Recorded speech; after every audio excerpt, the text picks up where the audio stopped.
ধর্ম যার যার, বড় মা সবার। বড় মাকে ভালোবাসে না এমন কোনো মানুষ নেই। তো বড় মা দর্শনে এবছরও আমি চলে গেছিলাম কালী পুজোর পরের দিন, অমাবস্যা কাটার পর মা বড় মার দর্শন করতে। কারণ কালী পুজোয় আমি উপোস করেছিলাম বলে ওখানে আর যেতে পারিনি। আমাদের বাড়ি থেকে নৈহাটি অনেকটাই দূর। আমাদের বাড়ি থেকে অটো করে বালিগঞ্জে এসে বালিগঞ্জ থেকে শিয়ালদায় পৌঁছেছিলাম। ওখান থেকে চলে গেছিলাম নৈহাটিতে, শিয়ালদা শান্তিপুর লোকালে করে। নৈহাটিতে পৌঁছে গেছি, আর ভিড়টা দেখুন, প্রচণ্ড ভিড়। মা বড় মার দর্শনেই এসছে, কারণ মার এই বড় রূপটা পুজোর কদিনই থাকে, তাই জন্য ভিড়ও তেমন হয়। আর এবছর আমাদের যেতে একটু লেট হয়েছিল। অন্য টাইমে আমরা ভোরবেলায় যাই, আজকে আমরা ভোরবেলায় বেরিয়েছি, তবুও অন্য সময় 5টায় বেরোলে আজকে আমরা 4:30টায় বেরিয়েছি। তো এখানে আমরা 8:30টার মধ্যে পৌঁছে গেছিলাম, তখনই ভিড়।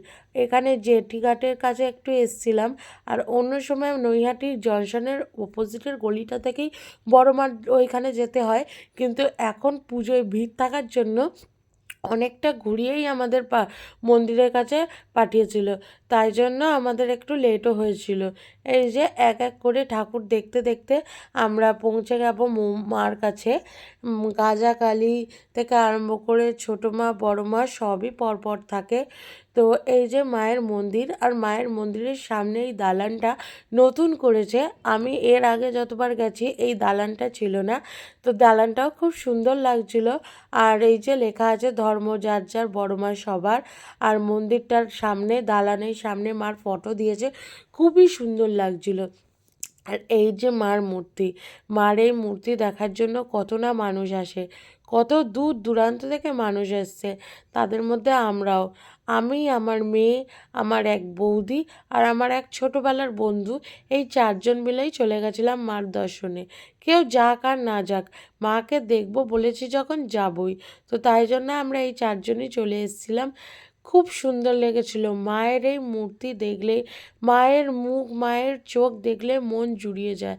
আপনি কিছুক্ষণ তাকিয়ে থাকলেই মায়ের চোখের দিকে আপনার চোখ থেকে জল পড়তে বাধ্য।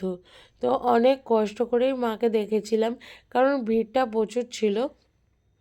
তবুও মাকে দেখবো বলে গেছি, কোনো কষ্টই না। কষ্ট বলতে গেলে মায়ের সামনেটুকুই একটু ভিড় থাকে।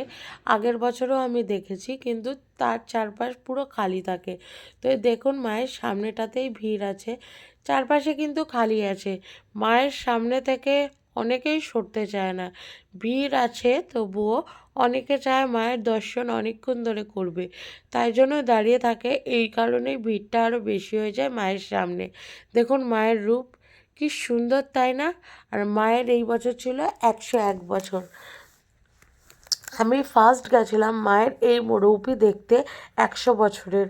তারপরে অনেকবার গেছি মায়ের মন্দিরে, ছোট বড় মাকে পুজো দিয়েছি, কিন্তু এই মাকে দেখার জন্য মনটা আকুল হয়েছিল, তাই জন্য এবছরও আবার বেরিয়ে গেছিলাম। মাকে কি সুন্দর লাগছে, তাই না? আর এত ভিড় ছিল, তাই জন্য হাতটা নড়ে যাচ্ছিল, তাই জন্য আমার ভিডিওটাও নড়ে গেছে। মাকে আপনাদের দেখানোর চেষ্টা করেছি, আর আমিও আমার জন্য ক্যামেরাবন্দি করে নিয়েছি। মায়ের এই অপরূপ রূপ বছরে একবারই আসে, তাই জন্য সবাইকে দেখানোর চেষ্টা করছি। তারপর একটু লাইন থেকে সরে গিয়ে ধারে গিয়ে আপনাদের জন্য একটু ভিডিও করলাম। দেখুন কি সুন্দর লাগছে।